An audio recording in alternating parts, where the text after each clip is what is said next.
আসসালামু আলাইকুম ওয়া রাহমাতুল্লাহি ওয়া বারাকাতুহু। এসো হাতের লেখা সুন্দর করে প্রশিক্ষণ কোর্সের আজকে দ্বিতীয় ক্লাস চলছে। যারা আমাদের সাথে রয়েছেন সকলকে জানাই আন্তরিক শুভেচ্ছা ও মোবারকবাদ। আমরা প্রথম ক্লাসে ত বর্ণটি নিয়ে আলোচনা করেছি, ত বর্ণটি প্রশিক্ষণ করেছি এবং শিখেছি। বলেছিলাম ত বর্ণটি যদি আমাদের সুন্দর হয়ে যায় তাহলে আমাদের এই 5টি হরফ সুন্দর হয়ে যাবে, 5টি বর্ণ সুন্দর হয়ে যাবে। গত প্রথম ক্লাসে যারা অংশগ্রহণ করেছেন, ত বর্ণটি প্র্যাকটিস করেছেন, অনুশীলন করেছেন, আশা করি অবশ্যই ত বর্ণটি আপনাদের সুন্দর হয়েছে।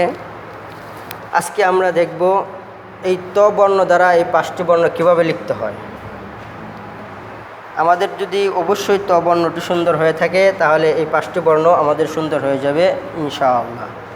তাই আমি এই 5টি বর্ণ মুছে দিয়ে আবার নতুন করে আপনাদেরকে দেখাচ্ছি কিভাবে ত বর্ণ দ্বারা এই 5টি বর্ণ লিখতে হয়। আমরা যদি একটু ধৈর্যের সাথে একটু প্র্যাকটিস করি, ভিডিওগুলো দেখি এবং অনুশীলন করি তাহলে অবশ্যই আমার হাতের লেখা সুন্দর হবে আমি আশা করি।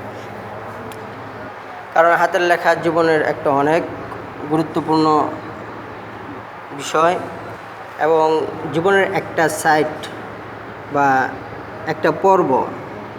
যদি কারো জীবনের এই দিকটা, এই সাইডটা যদি সুন্দর হয়ে যায় তাহলে অবশ্যই তার একটা দিক পূর্ণাঙ্গতা লাভ করবে এবং পরিপূর্ণ হবে।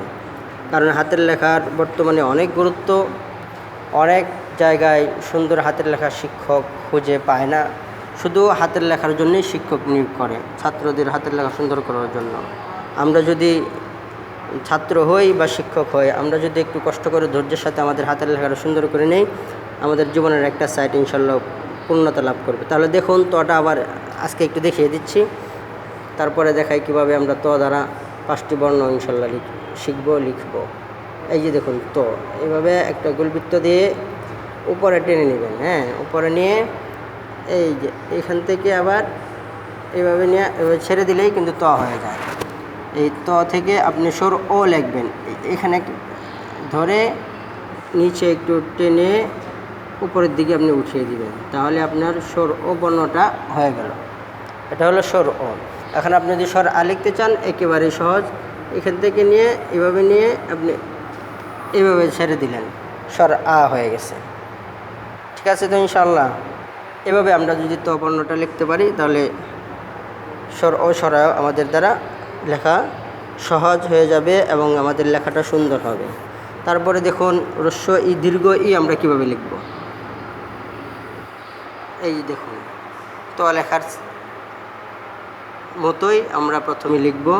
প্রথমে আমরা তোর মতো লিখব। হ্যাঁ, এই যে গোলবৃত্ত দিয়ে উপরে নিব, নিয়ে এখান থেকে আমরা এভাবে নামাবো, নামে এভাবে এনে এই পর্যন্ত এনে আমরা এভাবে ছেড়ে দিব।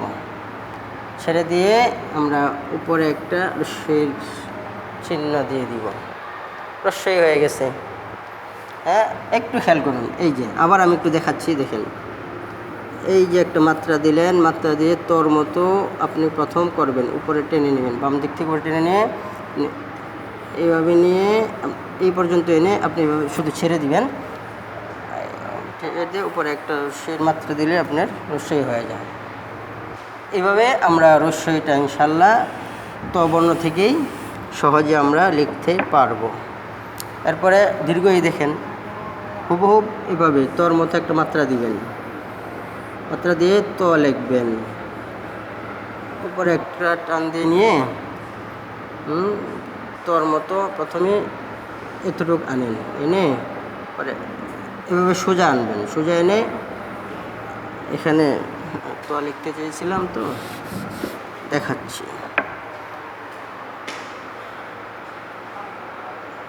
এই যে দেখুন তোর মতো একটা আগে তোর মতো করলেন, করার পরে এখান থেকে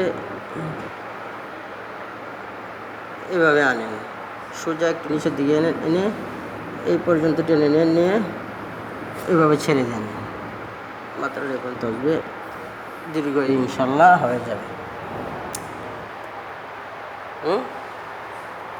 প্রথম কিন্তু এই যে এই তর মাথা, এই মাথা ঠিক আছে, তারপরে সোজা এখান থেকে একটু টান দিয়ে নিচে নামায় দিলেই দীর্ঘই হয়ে যাবে।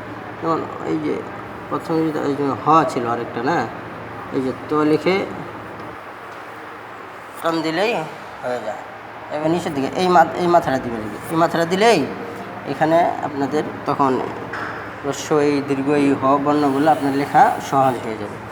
এখানে কিছু আমরা যারা নতুন তাদের জন্য কিছু অসুবিধা হতে পারে, যেমন এখানে এই মাথাটা আপনার সোজা সুন্দর করে লিখতে হবে। এই সোজা লিখে দিয়ে দিয়ে ছেড়ে দিলেই হয়ে যায়। এই দেখাচ্ছি, আপনি এভাবে আনলেন, এখান থেকে ভেঙে এভাবে এনে ছেড়ে দিলেই হয়ে গেল।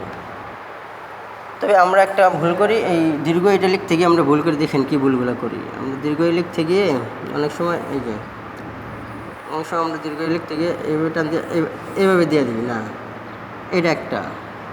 আবার অনেকেই করে কি, দীর্ঘ লিখতে গিয়ে এই অনেকে এরকম করে ফেলি না, এরকম করে পরে এরকমভাবে টানি না, এরকম করে এরকমভাবে না, বিষয়টা এমন নয়।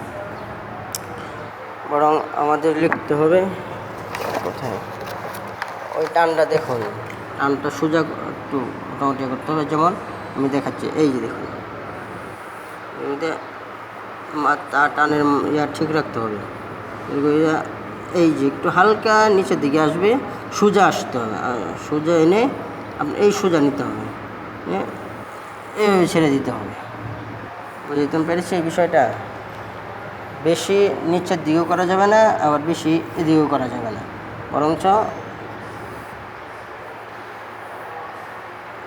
এই যে হালকা আনতে হবে, সোজা এনে এইভাবে ছেড়ে দিতে হবে। তো ইনশাল্লাহ আশা করি বর্ণটি হয়ে যাবে। তাই আমরা আজকে দ্বিতীয় ক্লাসে আমরা শিখতে পারলাম তো বর্ণটি সুন্দর করার দ্বারা আমরা আরও 5টি বর্ণকে সুন্দর করতে পারলাম, আলহামদুলিল্লাহ। কিন্তু আমরা যারা নতুন, আমাদের একটু প্র্যাকটিস করতে হবে। হাতের লেখা জীবনের অনেক গুরুত্বপূর্ণ একটা সম্পদ। আমরা যদি একটু গুরুত্বের সাথে, ধৈর্যের সাথে এই লেখাগুলো প্র্যাকটিস করি, তাহলে আশা করি অবশ্যই হয়ে যাবে আমাদের লেখা সুন্দর। আর আমার লেখা যদি সুন্দর হয়, তাহলে অবশ্যই আমার কর্মক্ষেত্রে অবশ্যই আমার মর্যাদা সম্মান বৃদ্ধি পাবে। আর যারা ছাত্র আছি, তারা যদি একটু প্র্যাকটিস করি, তাহলে এতদিন অসুন্দর লেখা লিখেছি, হাতের লেখা দেখে উস্তাদ বা শিক্ষক আমাকে নাম্বার কম দিয়েছে, কিন্তু আমার হাতের লেখাটা সুন্দর হয়, তাহলে আমার উস্তাদ বা শিক্ষক আমাকে দেখে, আমার খাতাটা দেখে খুশি হয়ে নাম্বার বেশি দেয়। এই জন্য আমাদের উচিত ধৈর্যের সাথে ফাঁকা সময় থাকলে আমরা এই ক্লাসগুলো দেখব এবং অনুশীলন করব ইনশাআল্লাহ।